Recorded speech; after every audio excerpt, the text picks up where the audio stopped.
Big India-China consensus on disengagement. Agreement on patrolling along the LAC. Agreement has been arrived at on patrolling arrangements along the line of actual control in the India-China border areas, leading to disengagement. Breakthrough after 4 years of deadlock.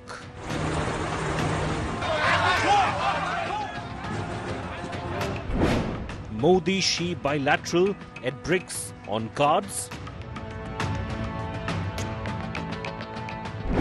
Big Ladakh thaw. Top focus on India first. Hello and a very warm welcome to an India Today special broadcast that comes to you from Kazan, Tatarstan, Russia. I'm Gaurav Sawant. The stage is set for the 16th BRICS summit, and this summit is extremely crucial, not just because of new member states that are joining this organization, but also because of a number of bilaterals that are on the cards. A very crucial bilateral meeting between Prime Minister Narendra Modi and the Russian President Vladimir Putin. There's another bilateral that's likely to happen, and that's between Prime Minister Narendra Modi and the President of Iran, Masoud Pezeshkian. But all eyes on that million-dollar question: will there be a bilateral between Prime Minister Narendra Modi and the Chinese President Xi Jinping here at Kazan in Russia? The stage looks set.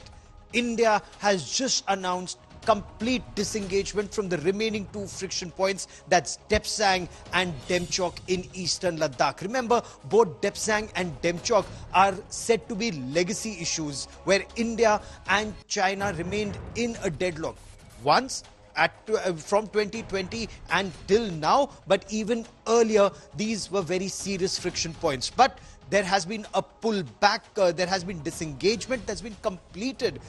It's confirmed by India's Foreign Secretary Vikram Misri and also by External Affairs Minister Dr. S. Jaishankar. But how does this translate into situation on ground? We have strategic affairs experts and analysts and officers who've served on ground and diplomats who join me on this India Today special broadcast. But first, as always, let me get you this ground report, this announcement that was made by the Ministry of External Affairs, and especially at a time when India was repeatedly told that China was very keen on resumption of bilateral dialogue with India, resumption of normalization of ties, which India insisted was only possible once there was peace at the borders.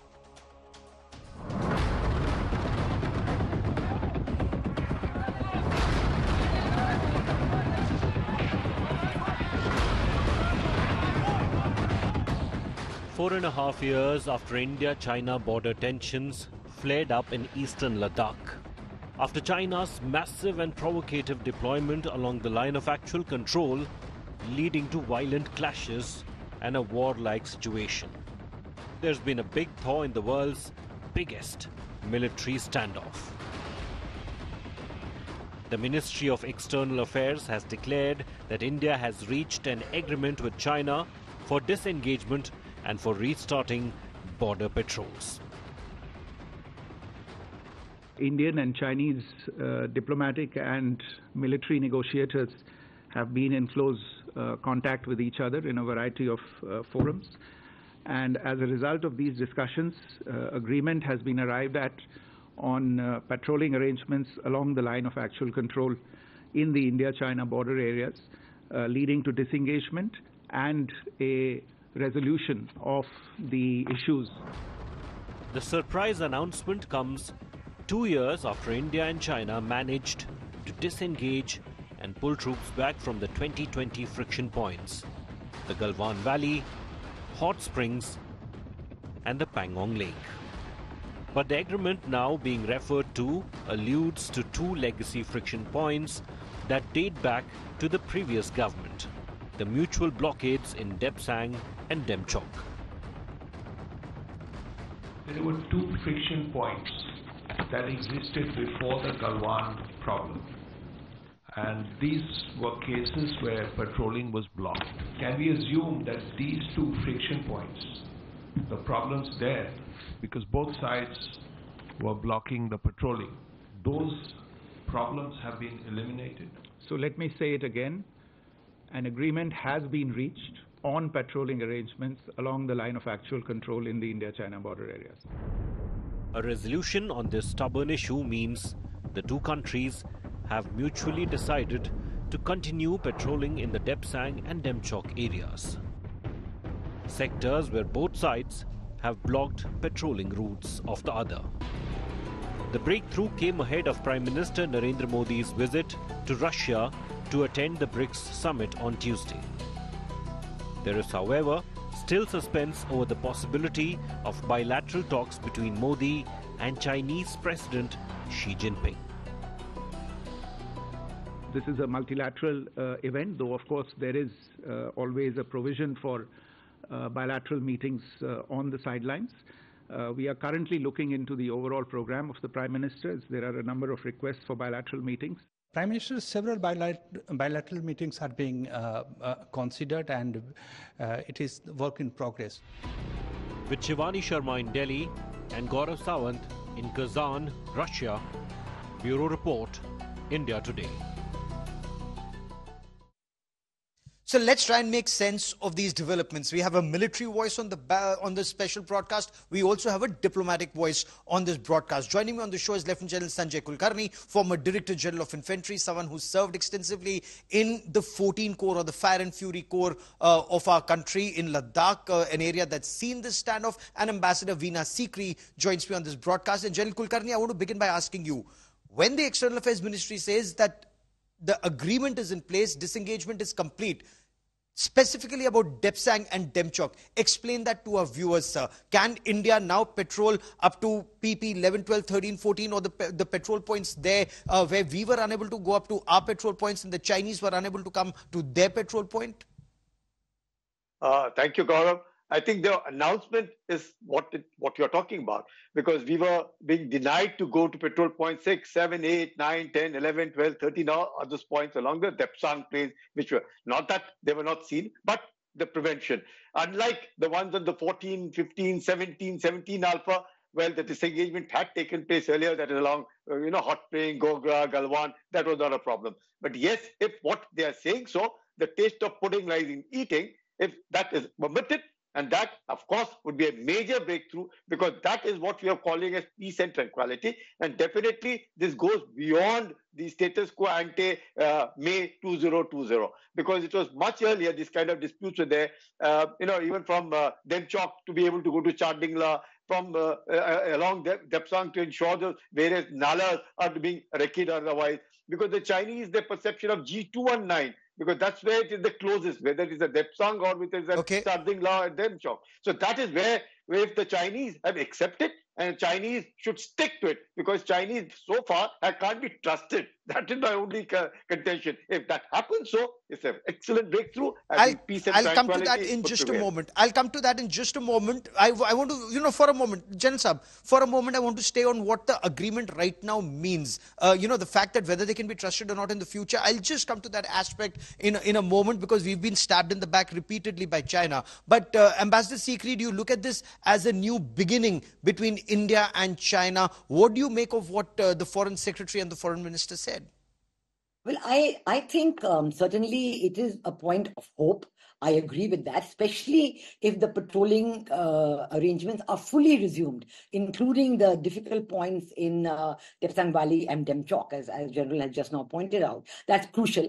I think for two reasons. First of all, I think it shows the success of the infrastructure of negotiation that is in place between India and China. The WMMC, the working mechanism for WMCC, the working mechanism for control and coordination of the border, and of course the military level, they have met 31 times and 21 times. So it shows a lot of hard work has gone in, and it shows an interest on both sides to bring in dialogue and diplomacy, to bring in these two factors and to avoid any repeat of the events of 2020. So I think India's position of making 2020, going back to the pre-2020 situation and adhering to that position, that we will not carry anything further until you will go back to the 2020 position, this has been vindicated if all these patrollings agreements, as referred to by the Foreign Secretary in his statement and by External Affairs Minister, if these are indeed resumed, it will be a very big thing. And I think it... Okay, give me a moment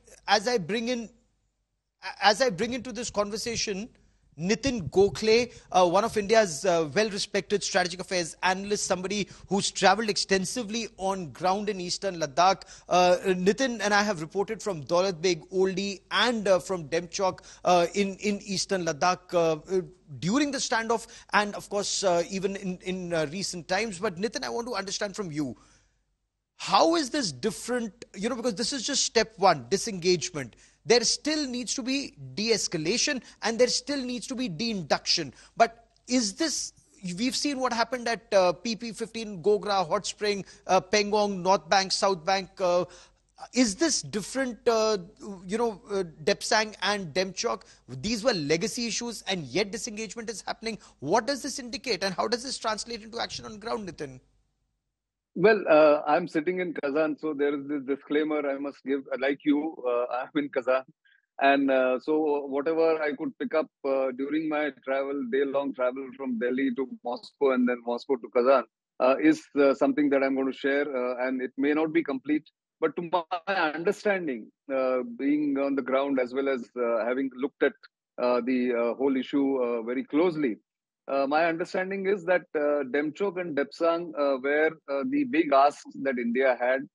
It had said that unless the Indian patrols are allowed to go to petrol points 10, 11 and 12, which are beyond Bottleneck and Y Junction, we will not, and of course, resolve Demchok because even at Demchok, the Chinese were creating a problem for India. We will not go back to thinking that this has been any disengagement, because other points there was a disengagement, as we know. The last happened in September 2022, mind you. So these two were sticking points, which seem to have been, according to the statements, and if you assess the statements, read between the lines of the Foreign Secretary's statement as well as the External Affairs Minister's elaboration in a television interview, it seems that we are going back to pre-2020 position, which means the Chinese have agreed to India's big ask, which is a big step for as far as India is concerned, because without that, India had said we will not move on other aspects of the relationship, which I thought the Chinese finally would have seen the writing on the wall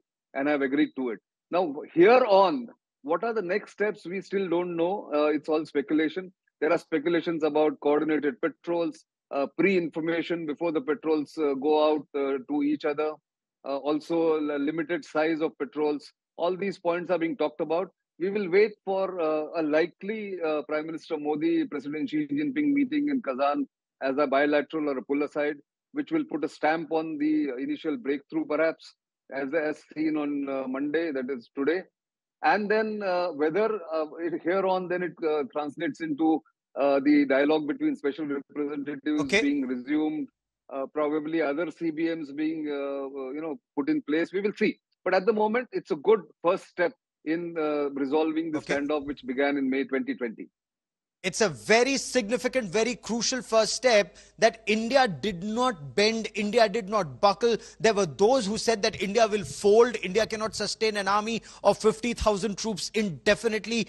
We are still a rising economy, we will not be able to do it. And there were those, and I must tell you this, on this broadcast, there were those naysayers who said now China and Pakistan, Jalil Kulkarni, remember you and I were on the same broadcast when some strategic affairs analysts had argued that China and Pakistan will meet up at the Karakoram and then they'll lop off our head at Ladakh and we're just about to be cut off. All those naysayers, 4 years down the line, they're eating humble pie 4 years down the line. But my bigger point, the bigger point I'm making here is China is quick to disengage like we saw earlier on the south bank of Pengong Tso. But if they can disengage quickly, they can re-engage equally fast. And that is something that India has to be very careful about. You can verify, but can you trust China? The point that you were raising, General.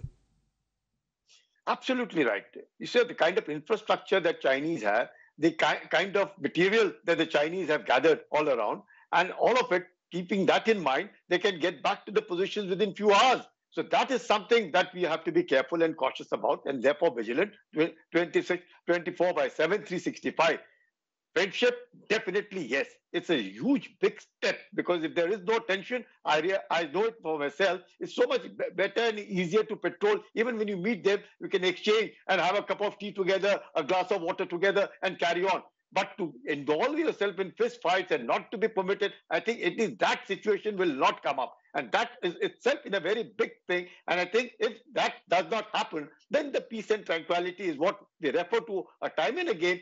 Once restored, then better relations start off. And in that context, I see a Depsang plains and also Demchok. If you're permitted to patrol where we were patrolling earlier, and the Chinese also never objected, we also never were. And if there was any, it was amicably settled.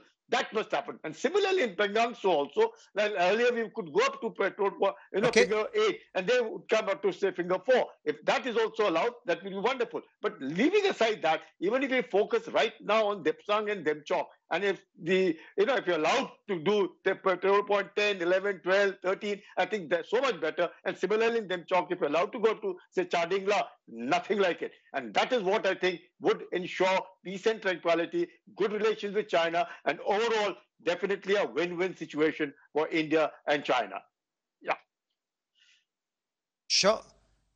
Ambassador Sikri, the External Affairs Minister, spoke of perseverant diplomacy, that India was persistent, India persevered. Actually, both the countries did. Wang Yi, Chinese State Secretary and Foreign Minister, he even traveled to India. Incidentally, you'd recall better than many that External Affairs Minister Dr. Jaishankar and Wang Yi had actually met here in Russia in September 2020. So the negotiations and the diplomacy started right then for the stage that we are reaching now. But is there an apprehension that what if China comes again? Or has China realized peace pays better dividends and, any tension at the borders, China also loses?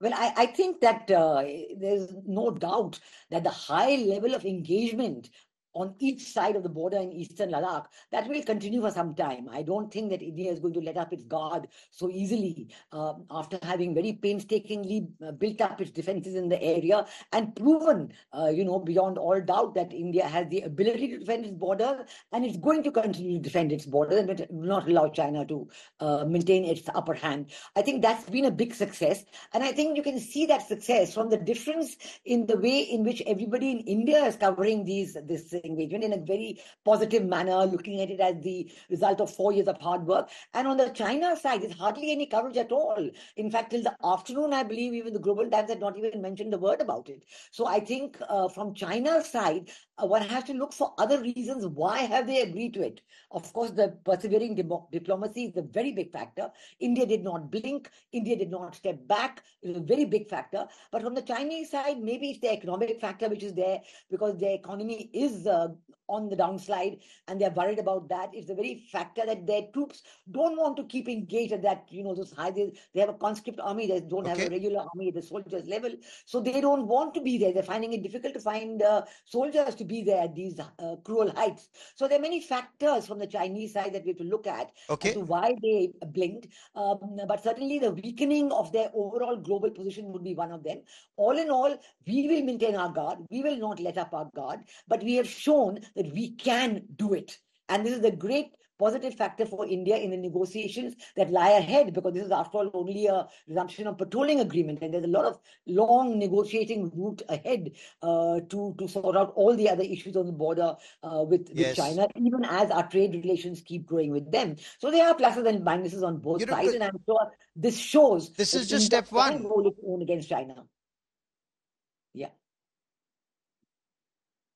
This is just step one. This is disengagement. Nitin, next, what is extremely important is de-escalation, and step 3 is de-induction. The 50,000 troops that have been massed on both sides, they all need to step back to their regular peacetime locations. But what about all the infrastructure that both India and China have built, the permanent infrastructure and the war infrastructure, the frontline infrastructure? Will all of that have to be taken down, or is just go back to your peacetime location with your military hardware and then we take it from there? I think that again is a matter of detail, and as I said, as they say, the details lies, the devil lies in the details, really. But one thing that the Chinese would not have anticipated is this very fact that by initiating the kind of aggression that they did in 2020, what it allowed or it sort of forced India to do was to speed up in infrastructure building in Ladakh which would have taken probably 10 years or 15 years. India has done that in 5 years. More needs to be done, of course. More remains to be done. But at least now India has shown the ability to quickly mobilize large body of troops. Logistics chain and logistic entire infrastructure has been built and tested over 4 winters. We are entering the 5th winter of the standoff this end of November. And therefore, it's actually positive for India in terms of military strength, which has got enhanced. At whatever cost, India has shown that when it comes to responding to a crisis, to an adversity, Indian Army, Indian military especially, even the Air Force actually rose to the occasion. And the synergy that was displayed by Indian Army and the Air Force is something, is a great takeaway from here. The Chinese will, of course, have learned lessons. So has India, and the world China is watching. Infrastructure, of course, no. And we are the only country. Remember, Gaurav, which needs to be emphasized, that amongst all the people who talk against China, who have an adversarial or a mixed relationship with China, including the other Quad members, India is the only country which has physically blocked the Chinese. Yes. No other country has been able to do it, neither the US nor Japan or Australia. This is India's strength. Absolutely. Big point you're making there. And, Nitin, Ambassador Veena Sikri and General Kulkarni, as always, many thanks for joining me here on this India First special broadcast that comes to you from Kazan in Russia. But do keep this in mind. This is huge when it comes to the Indian armed forces, the synergy between Indian Army, Navy and Air Force, quick mobilization of men and material, heavy lifting of Indian military hardware, all the way to Depsang planes, Chinook helicopters used to undersling tanks and get them there, 155mm howitzers, getting them to the front lines, the M777s, so American howitzers, American helicopters, so much of Russian tanks, T-90s, T-72, Ajays, and in eastern flank, how quickly Indian Army was able to mobilize the Sela tunnel that's now being done. So it just shows India's infrastructure. Full marks to Indian diplomacy. How quickly was India's diplomacy able to deliver, remain engaged with China at the military level, at the diplomacy level of diplomacy. The political leadership that stood firm come what may. Prime Minister Narendra Modi travels to Ladakh, his travels to Arunachal Pradesh, and very clearly the Prime Minister and the External Affairs Minister and the National Security Advisor making it very clear, India will not budge an inch. But while we talk about that, when it comes to China, don't go by what China says, watch what China does. Because they talk very sweetly, but they also carry a knife and they've stabbed us in the back. We'll be tracking this story very closely to see if this is a new beginning. But what is it that we expect from the BRICS summit and also from the Prime Minister's visit here in terms of bilaterals? I caught up with India's ambassador to Russia, Ambassador Vinay Kumar. Let's listen in. With me is India's ambassador to Russia, Ambassador Vinay Kumar. Ambassador, welcome on India Today. Ambassador, what do we expect from the Prime Minister's visit? What's top on his agenda? The Prime Minister's visit is taking place for participation in the 16th BRICS summit. And there are a number of issues that BRICS is handling today. Economic development, furthering economic cooperation between the member states, in cooperation for reforming the global institutions, including the Security Council, giving greater voice to the global South, handling climate change. These are some of the most prominent issues that the leaders are expected to discuss during the summit. Now, when the Prime Minister comes, just before that, there's a big announcement that's been made by India about a roadmap for disengagement at the line of actual control between India and China. The Foreign Secretary has announced it a short while back. Is there a bilateral with the Chinese President Xi Jinping scheduled on the sidelines or being planned, sir? At this stage, I have nothing to say on that. So you think we're moving on a resolution on multiple fronts, whether it's the LAC or conflict in other parts of the world or Russia-Ukraine conflict. So this BRICS summit becomes very crucial as there's a lot of conflict resolution that is on the agenda? Well, I won't be able to say or put it that way, but yes, BRICS being a gathering of such important countries certainly contributes to. So when it comes to conflict resolution, whether it's between Russia and Ukraine, Israel and the hostilities, or India's own conflict resolution, India and China, we see some forward movement on one front. Will we see forward movement on multiple fronts? I'm here in Kazan. I'll continue to report on that big story, but that is all I have for you on this India First special broadcast from Russia. Many thanks for watching.